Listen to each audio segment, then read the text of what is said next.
More proof the president just doesn't get it.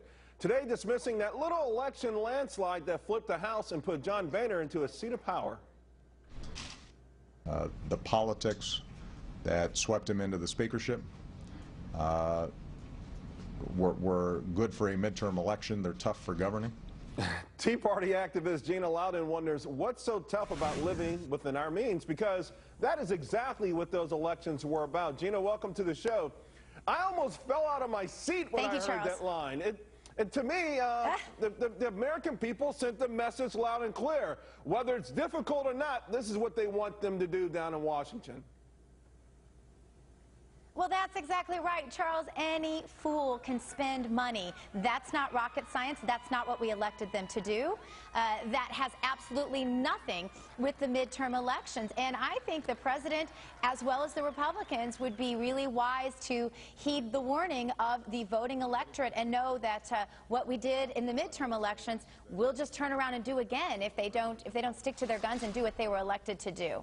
You know, Gina, another thing that seems to really be coming up more and more in my mind is the president just being really dismissive of the general public. Today, a couple of points saying that more or less that people didn't care about this whole debt ceiling debate, and also that the fact that most Americans don't want the debt ceiling raised is just they don't get it, that they're not smart, and perhaps they need a professor, a Harvard professor, to explain it to them.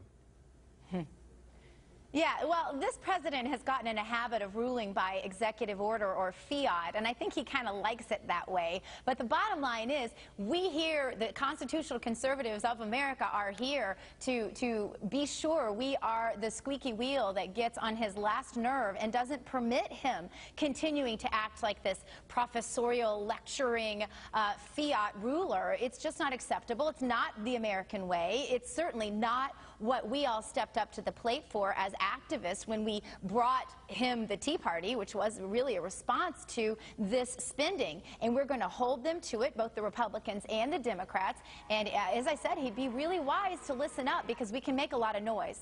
Well, not only that, though, you know, you make a point about constitutional conservatives, but it seems like the majority of Americans, having tightened their own belts, having made their own sacrifices, are looking and saying, how can the White House or anyone down there tell us that they have to spend more of our tax money? Do you think that ultimately both parties have to probably learn the message the hard way?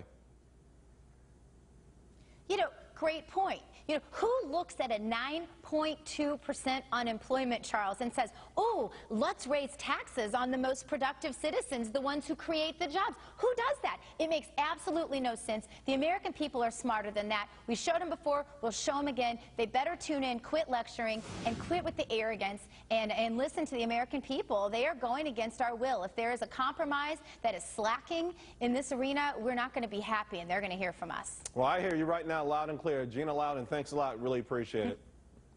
Thank you, Charles. All righty. Well, much